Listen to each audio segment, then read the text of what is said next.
आत्मज्ञान के तुम और कोई साधन में जगत में आत्मज्ञान सुनाओ साधन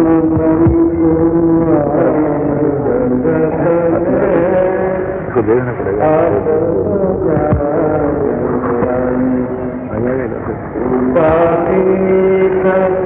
ज्ञान के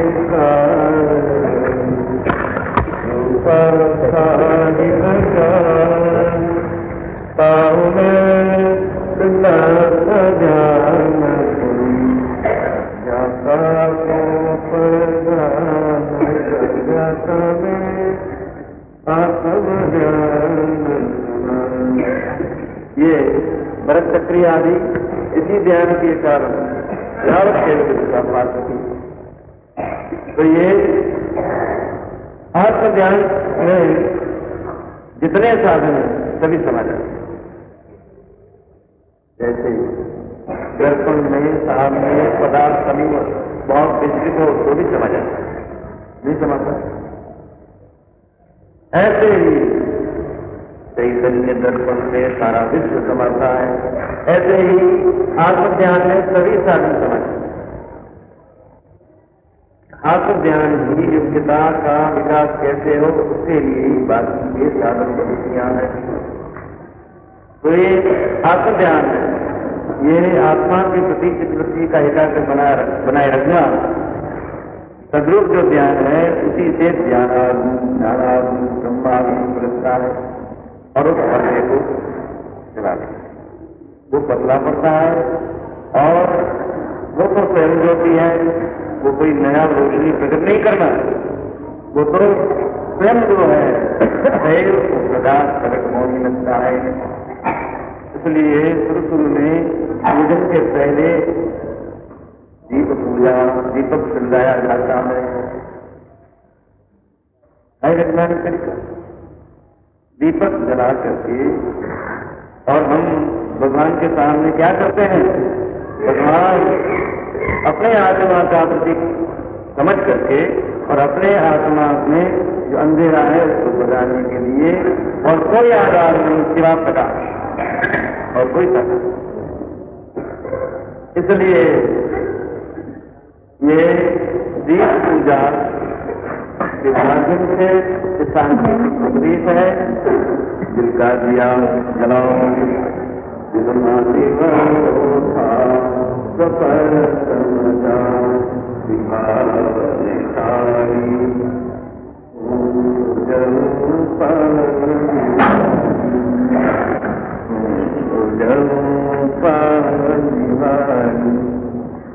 दिवाली पर वो बाहर तो रोशनी है मौत की, इससे भीतर का अंधेरा नहीं गया, भीतर रोशनी प्रकट करने पर ही भीतर का अंधेरा दूर लगेगा और विधान प्रश्न होगी।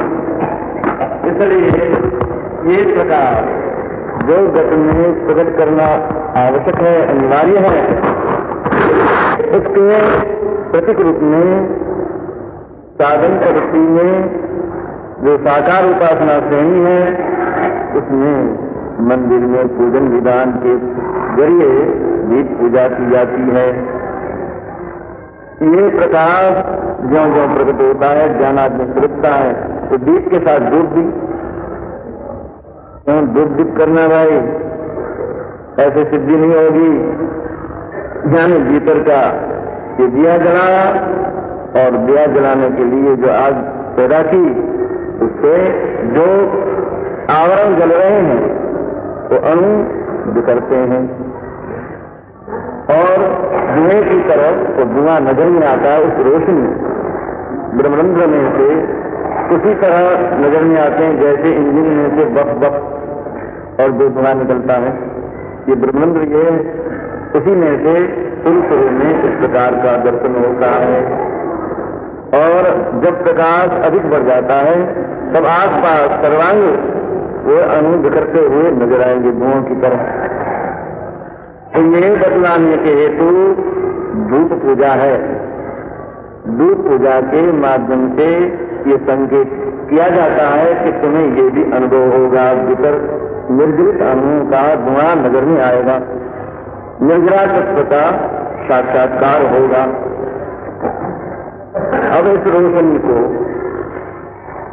सर्वांग फैलाने के हेतु एक जगह रोशनी से प्रकट हुई है।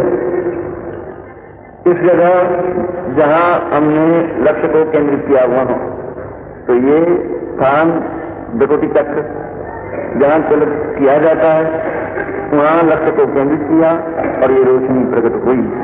अब उसको, उस रोशनी को लेकर के हमें सर्वांग देखना है। कहीं गुहाओं के अंदर या तलघरों के अंदर कोई वस्तु देखना है और रोशनी में पावर कम है, तो हम कोई बड़ी चीज हो तो सर्वांग उसको रोशनी को फैला फैला करके देखते हैं।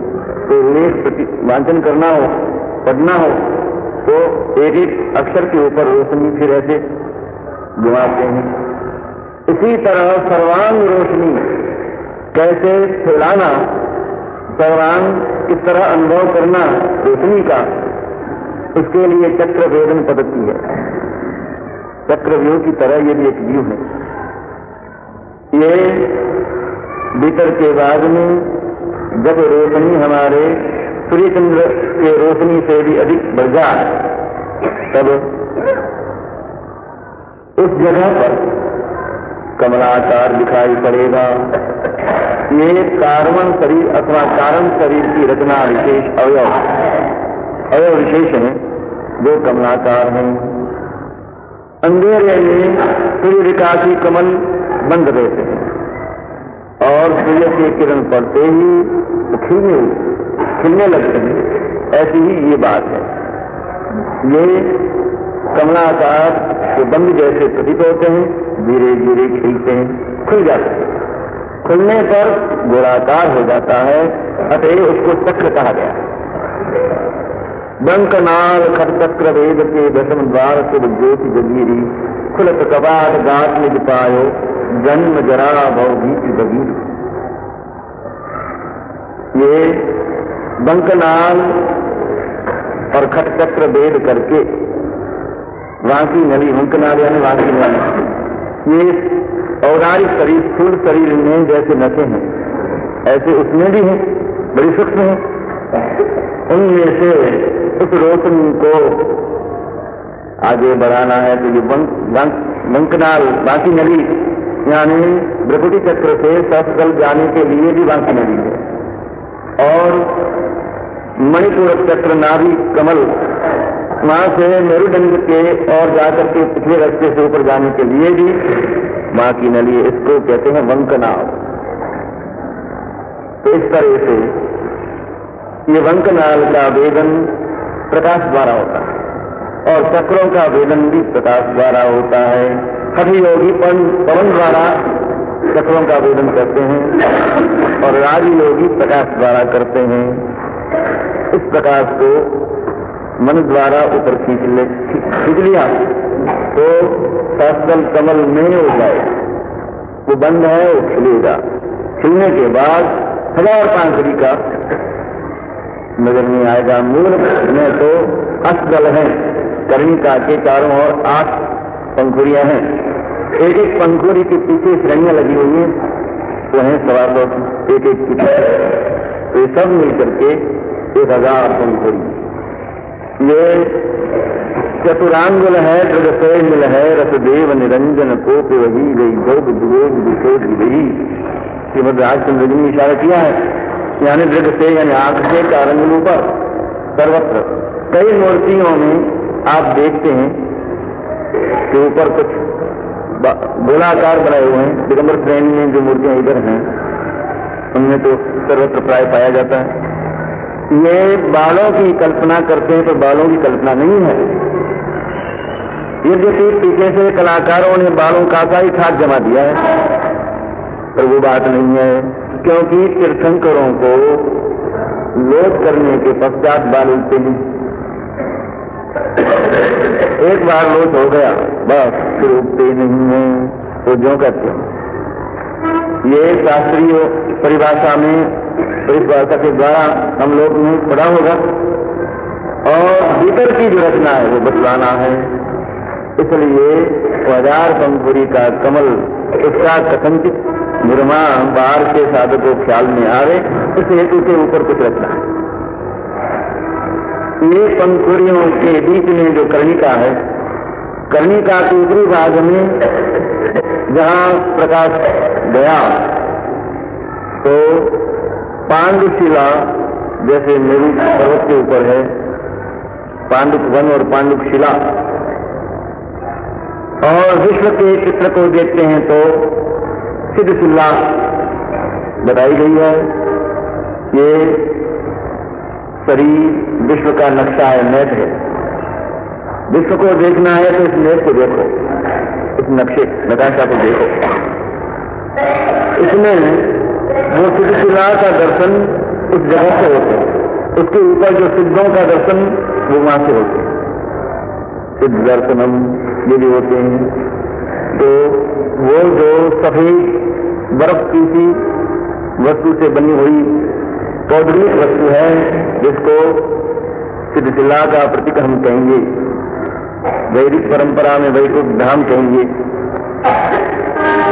यह सूर्य के किरण पड़ते ही बर्फ जैसे पिघलता है, ऐसे चैतन्य में प्रकाश पड़ते ही तो पिघलने लगती शिला, और सुधारस की धारा अभिषेक होता है। इसलिए हम लोग अब जन्माभिषेक का एक्टिंग करते हुए बोलते हैं, मेरू शिखर नवराए हो सुरपति, जन्म काल दिन वरद को जानी, पंचरूप धरिया सुरपति, मेरे शिखर नवराए सुरपति।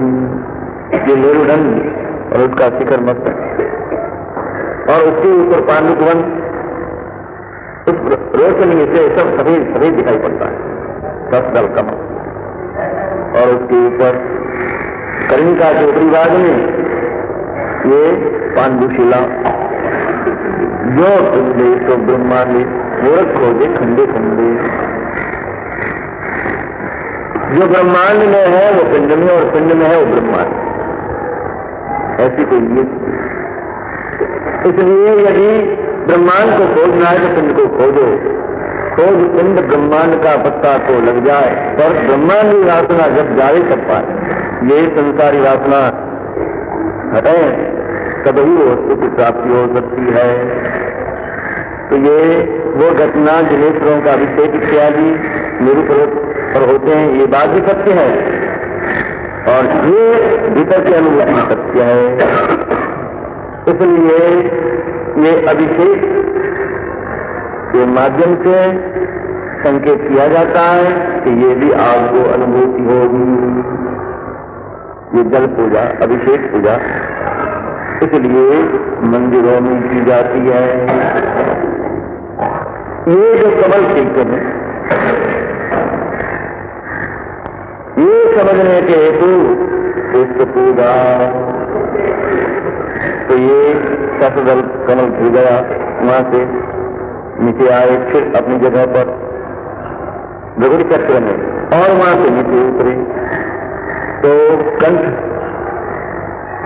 यहां भी एक चक्र है, हृदय वहां भी एक चक्र है, नाभि वहां भी चक्र है, और जो गंदे नाले उनके उद्गम स्थान में भी चक्र है। ये कमलाकार हैं, वो खिल जाते हैं। वो प्रकाश को जहां जहां आप लेना चाहेंगे मन के द्वारा जाता है, और वो ग्रंथि खुल जाती है। ग्रंथि रहे, ये तमो ग्रंथि, ये शब्द भी है ग्रंथि के टाइटल के रूप में, तमो ग्रंथि, ये अंधेरा रूप ग्रंथि। अंधेरे में अनेक वस्तु एकाकार दिखाई पड़ती है, उसको कहते हैं ग्रंथि। यहाँ भाव ग्रंथि है, और ये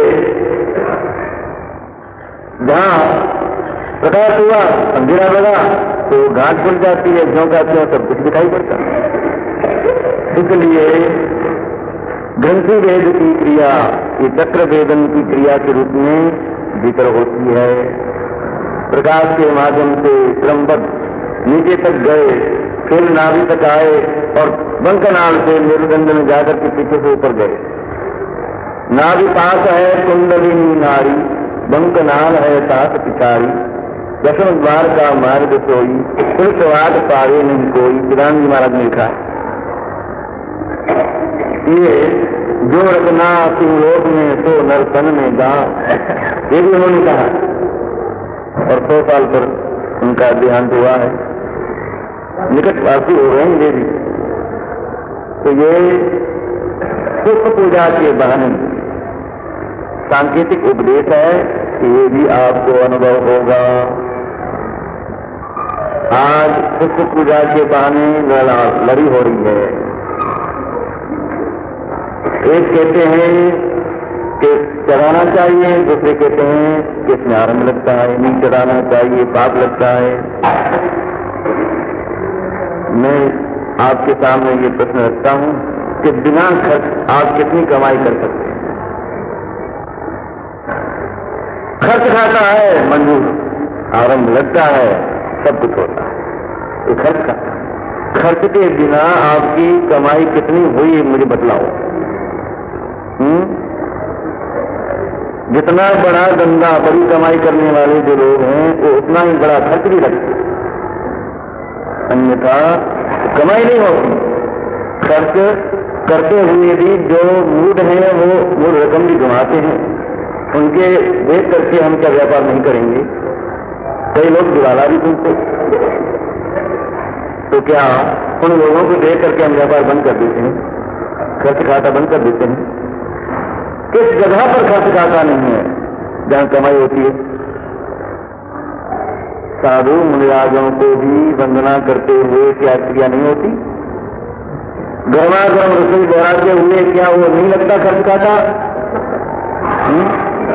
यानी ध्यान से मध्यस्थ भाव से हम विचारें तो भाई खर्च खाता तो पहला है, तो है उसको तो मंजूर करना ही पड़ेगा। कह देंगे नहीं इसमें नहीं लगता तो ये भी बात झूठ है। बस परिवार में नफा होना चाहिए। बाकी ऐसे भी मूड होते हैं जो मूड रकम भी कमा लें, उनके लिए क्या कहना, पर परिणाम आना चाहिए मुनाफा। उससे जो एकाग्रता सबकी है और एकाग्रता से जो धन की कमाई होती है उसमें से खर्च ज्यादा वसूल हो जाता है। ज्ञानी श्वासोश्वास में कर्म का जो क्षय करते हैं, अज्ञानी कोटि जन्मों तक भी नहीं कर सकते। तो ज्ञान दशा में प्रवेश होने के लिए भाई कुछ तो खर्च करो। अब इस खर्च खाते की दुहाई दे करके और जो लोग बातें बनाते हैं पर वो कमाई नहीं कर सकते, नहीं तो पूजा होनी चाहिए और वो भी नाचे नहीं होंगी। इस रूप में भी यदि देखें तो दादा और अभिनय रूप में ये क्रिया होती है। हमें अपने आप को अंतरंग अनुभूति को समझने के लिए